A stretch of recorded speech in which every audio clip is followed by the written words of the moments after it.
warahmatullahi wabarakatuh. Saya Ifadatul Bariyah.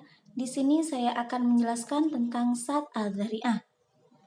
Secara etimologis, kata Sad al-Dzari'ah merupakan bentuk frase atau idhofah yang terdiri dari dua kata, yaitu sad dan dzari'ah. Secara etimologis, kata asad merupakan kata benda abstrak atau masdar dari sadda yasuddu saddan.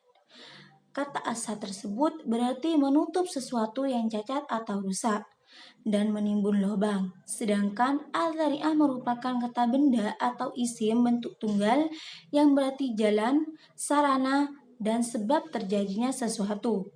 Jadi, dapat disimpulkan bahwa sad al-dzari'ah adalah mencegah sesuatu perbuatan agar tidak sampai menimbulkan mafsadah atau kerusakan. Penggunaan terhadap mafsadah dilakukan karena bersifat terlarang. Dasar hukum sad al-dzari'ah yang pertama, Al-Quran. Seperti dalam Al-Quran surah Al-An'am ayat 108, di situ dijelaskan bahwa mencaci maki Tuhan atau sembahan agama lain adalah al-dzari'ah yang akan menimbulkan adanya suatu mafsadah yang dilarang, yaitu mencaci maki Tuhan.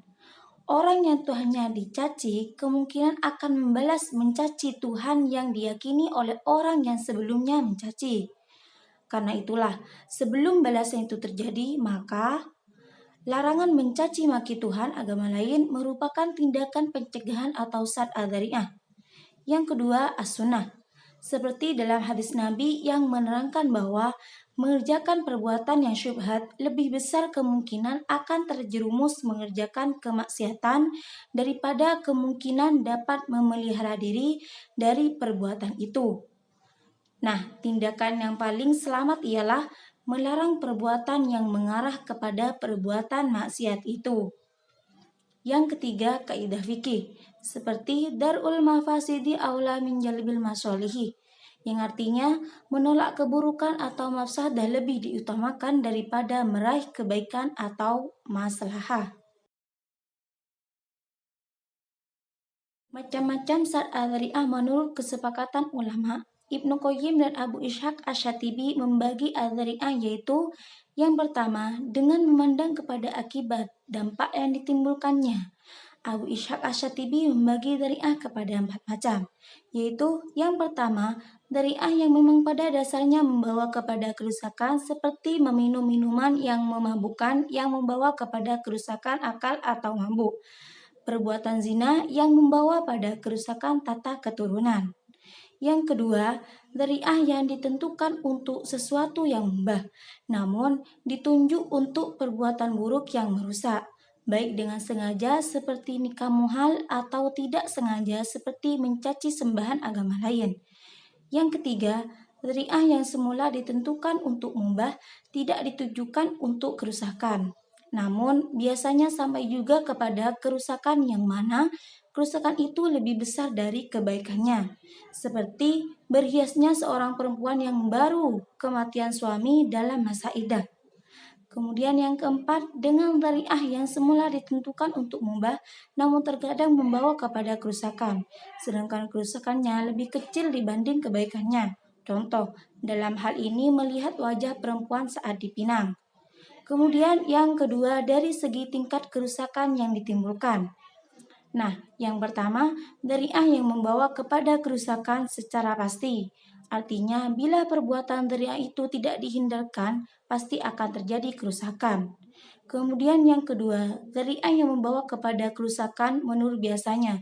Dengan arti, kalau dzari'ah itu dilakukan, maka kemungkinan besar akan timbul kerusakan atau akan dilakukannya perbuatan yang dilarang. Yang ketiga, dzari'ah yang membawa kepada perbuatan terlarang. Menurut kebanyakannya, hal ini berarti bila dzari'ah itu tidak dihindarkan seringkali sesudah itu akan mengakibatkan berlangsungnya perbuatan yang terlarang.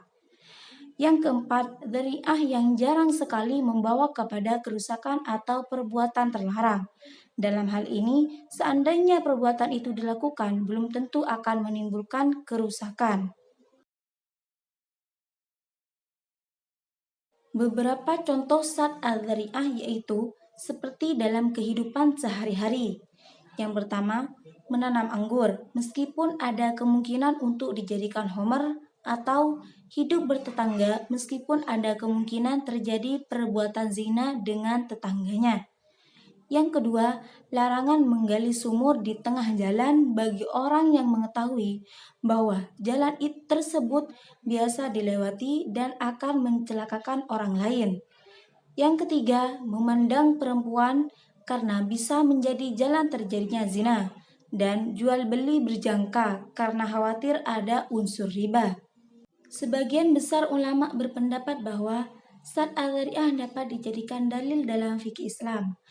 Mereka hanya berbeda dalam pembatasannya.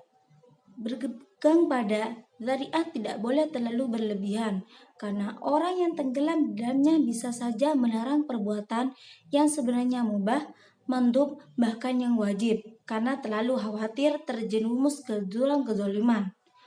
Orang mukallaf atau orang muslim yang dikenai kewajiban atau perintah dan menjauhi larangan agama wajib mengetahui benar di dalam menggunakan dzari'ah itu akan bahaya menggunakannya atau bahaya meninggalkannya. Mereka pun harus mentarjihkan atau menguatkan di antara keduanya, kemudian harus mengambil mana yang rajih atau unggul. Mungkin hanya ini yang bisa saya sampaikan, kurang lebihnya saya mohon maaf. Sekian dari saya, terima kasih. Wassalamualaikum warahmatullahi wabarakatuh.